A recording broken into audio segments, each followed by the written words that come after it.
Hi friends, welcome to my channel. പുതിയൊരു വീഡിയോയിലേക്ക് എല്ലാവർക്കും സ്വാഗതം.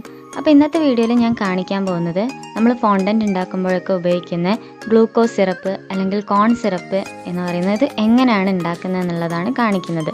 പിന്നെ നമ്മൾ കാണിക്കുന്നത് പൈപ്പിംഗ് ജെല്ല്. ഇത് രണ്ടും വളരെ സിമ്പിളായിട്ട് ഉണ്ടാക്കാൻ പറ്റുന്നതാണ്. അതുകൊണ്ടാണ് രണ്ട് റെസിപ്പി ഒരു വീഡിയോയിൽ ഇൻക്ലൂഡ് ചെയ്തത് കേട്ടോ. അപ്പോൾ നമുക്ക് പൈപ്പിംഗ് ജെല്ല് കേക്കിൻ്റെ മുകളിൽ പേര് എഴുതാനൊക്കെ ആയിട്ട് ഉപയോഗിക്കുന്നതാണ്. പിന്നെ കോൺ സിറപ്പ് അല്ലെങ്കിൽ ഗ്ലൂക്കോസ് സിറപ്പ് നമ്മൾ ഫോണ്ടൻറ്റ് ഉണ്ടാക്കുമ്പോഴൊക്കെ യൂസ് ചെയ്യാൻ പറ്റുന്നതാണ്. അപ്പോൾ ഇത് ഉണ്ടാക്കാൻ വളരെ സിമ്പിളാണ്, നമുക്ക് പെട്ടെന്ന് തന്നെ വീട്ടിൽ ഉണ്ടാക്കാൻ പറ്റുന്നതാണ്.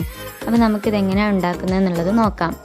അതിനായിട്ട് നമുക്ക് വേണ്ട സാധനങ്ങൾ എന്തൊക്കെയാണെന്നുള്ളത് ആദ്യം നോക്കാം. ആദ്യം നമ്മൾ ഉണ്ടാക്കാൻ പോകുന്നത് നമ്മുടെ കോൺ സിറപ്പാണ്. അതിനായിട്ട് ഞാനിവിടെ 1/2 കപ്പ് പഞ്ചസാരയും 1/4 കപ്പ് വെള്ളവുമാണ് എടുത്തിട്ടുള്ളത്. പിന്നെ ഒരു അരമുറി ചെറുനാരങ്ങ, ഇത്രയൊന്നും വേണ്ട, ഒരു തുള്ളി ചെറുനാരങ്ങ നീര് ഒറ്റിച്ച് കൊടുക്കാൻ വേണ്ടിയിട്ടാണ് കേട്ടോ. ഇനി നമുക്കിത് ഉണ്ടാക്കാനായിട്ട് തുടങ്ങാം. അതിനായിട്ട് നമ്മൾ ഒരു സ്റ്റൗ കത്തിച്ചതിന് ശേഷം പാൻ വെച്ചൊന്ന് ചൂടാക്കിയെടുക്കാം.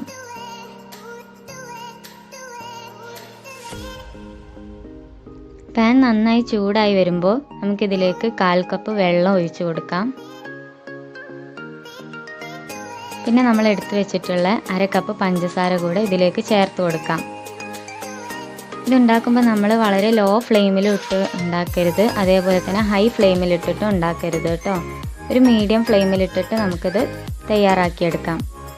ഹൈ ഫ്ലെയിമിലിടുമ്പോൾ നമ്മുടെ പഞ്ചസാര പെട്ടെന്ന് തന്നെ കട്ട പിടിച്ച് ക്രിസ്റ്റലൈസ് ആയി പോവും. ലോ ഫ്ലെയിമിലിടുമ്പോൾ അതുപോലെ തന്നെ നമുക്ക് വേണ്ട പരുവത്തിലായി കിട്ടുകയില്ല. അപ്പോൾ മീഡിയം ഫ്ലെയിമിലിട്ടതിന് ശേഷം നമ്മളിത് തയ്യാറാക്കിയെടുക്കാം. അപ്പോൾ ഒന്ന് തിളച്ച് വന്നതിന് ശേഷം ഞാൻ കുറച്ച് നാരങ്ങാനീര് പിഴിഞ്ഞു കൊടുക്കുന്നുണ്ട്. അത് വേറെ ഒന്നിനുമല്ല, നമ്മുടെ പഞ്ചസാര കട്ട പിടിച്ച് പോകാതിരിക്കാൻ വേണ്ടിയിട്ടാണ്. ചൂടാറുമ്പോഴേക്കും കട്ട പിടിച്ച് പോകാതിരിക്കാൻ വേണ്ടിയിട്ടാണ് നമ്മൾ കുറച്ച് ചെറുനാരങ്ങ നീര് കൂടെ ഇതിലേക്ക് ആഡ് ചെയ്ത് കൊടുക്കുന്നത്. ഇങ്ങനെ ചെറുനാരങ്ങ നീരായിട്ട് ഒഴിച്ചു കൊടുക്കുന്നില്ല എന്നുണ്ടെങ്കിൽ ഒരു അരമുറി ചെറുനാരങ്ങ ഇതിലിട്ടിട്ട് ഇളക്കി കൊടുത്താലും മതി കേട്ടോ. തയ്യാറായി കഴിയുമ്പോൾ നമുക്ക് ആ നാരങ്ങ പുറത്തേക്ക് എടുത്ത് മാറ്റാം. അപ്പോൾ ഇത് നന്നായിട്ട് തിളച്ചിട്ട് നമ്മുടെ പഞ്ചസാരയുടെ സിറപ്പ് ഒരു നൂൽ പരുവത്തിലായി കിട്ടുകയാണ് നമുക്ക് വേണ്ടത്.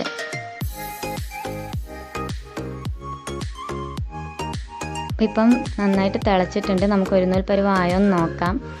അപ്പോൾ ഇപ്പോഴായിട്ടില്ല, നമ്മുടെ കയ്യിൽ നിന്നും സിറപ്പ് ഇങ്ങനെ വിട്ട് പോകുന്നുണ്ട്. അപ്പോൾ ഒന്നുകൂടെ ഒന്ന് തിളച്ചതിന് ശേഷം നമുക്കൊന്ന് നോക്കാം.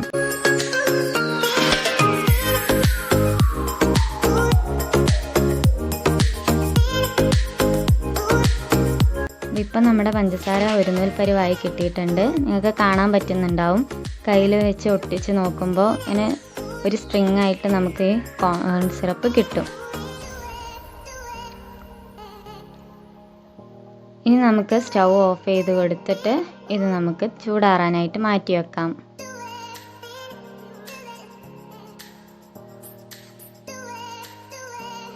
ഇനി അടുത്തത് നമുക്ക് പൈപ്പിംഗ് ജെൽ എങ്ങനെയാണ് ഉണ്ടാക്കുന്നത് എന്നുള്ളത് നോക്കാം. അതിനായിട്ട് ഒരു സ്റ്റൗ കത്തിച്ചതിന് ശേഷം പാൻ വെച്ചൊന്ന് ചൂടാക്കിയെടുക്കാം. അതിലേക്ക് വെള്ളവും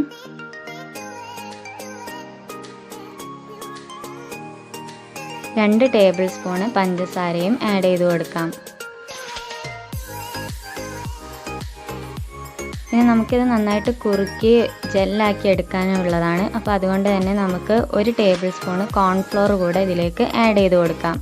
കോൺഫ്ലോർ ആഡ് ചെയ്യുമ്പോൾ ഡയറക്റ്റായിട്ട് ആഡ് ചെയ്ത് കൊടുക്കാതെ കുറച്ച് വെള്ളത്തിലൊന്ന് മിക്സ് ചെയ്ത് കലക്കിയതിന് ശേഷം നമുക്കിതിലേക്ക് ഒഴിച്ചു കൊടുക്കാം.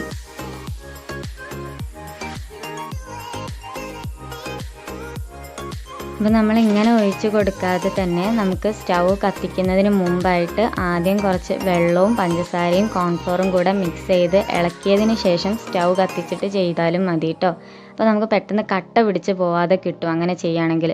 ഞാനിപ്പോൾ ഇങ്ങനെ ചെയ്തതുകൊണ്ടാണ് എനിക്ക് കുറച്ച് കട്ട പിടിച്ച് പോയത്. അപ്പോൾ ഇങ്ങനെ ചെയ്തിട്ട് കട്ട പിടിച്ച് പോവുകയാണെങ്കിൽ കുഴപ്പമില്ല, നമുക്ക് നന്നായിട്ട് ഇളക്കി ഉടച്ചു കൊടുത്ത് ശരിയാക്കി എടുക്കാം കേട്ടോ.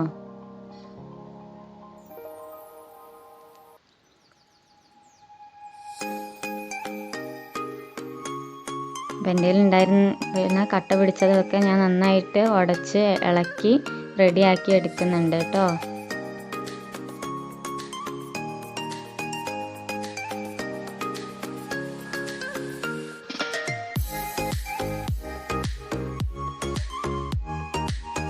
അപ്പോൾ നമ്മുടെ പൈപ്പിംഗ് ജെല്ല് ആയി വരുന്നുണ്ട്, കുറുകി വന്നിട്ടുണ്ട്.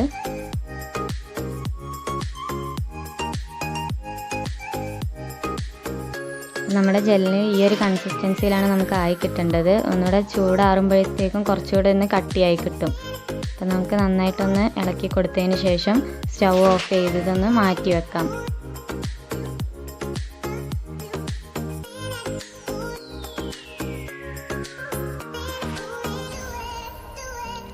അപ്പോൾ നമ്മുടെ പൈപ്പിംഗ് ജെല്ലും കോൺ സിറപ്പും ഇവിടെ റെഡി ആയിട്ടുണ്ട്. ഞാനൊരു രണ്ടും ഓരോ പാത്രത്തിലേക്ക് മാറ്റി വെച്ചിട്ടുണ്ട്. അപ്പോൾ നമ്മൾ ചൂടാറി കഴിഞ്ഞപ്പോൾ നമ്മുടെ കോൺ സിറപ്പിൻ്റെ കൺസിസ്റ്റൻസി ഇതാ ഈ രീതിയിലാണ് നമുക്ക് കിട്ടിയിട്ടുള്ളത്. ഇത് കുറച്ചുകൂടെ കട്ടിയായി കിട്ടും കേട്ടോ. ഒന്ന് ഫ്രിഡ്ജിൽ വെച്ച് എടുത്തു കഴിഞ്ഞാൽ അല്ലെങ്കിൽ കുറച്ചുകൂടെ ചൂടാറി വരുമ്പോഴത്തേക്കും നല്ല കട്ടിയായിട്ട് നമ്മുടെ പെർഫെക്റ്റ് ആയിട്ടുള്ള കൺസിസ്റ്റൻസി തന്നെ നമുക്ക് കിട്ടും കേട്ടോ. ഇപ്പോൾ നന്നായി ചൂടാറിയതിന് ശേഷമുള്ള കൺസിസ്റ്റൻസിയാണ് നമ്മുടെ കോൺ സിറപ്പ്. ഇപ്പോൾ പെർഫെക്റ്റ് ആയിട്ട് തന്നെ നമുക്ക് കിട്ടിയിട്ടുണ്ട്.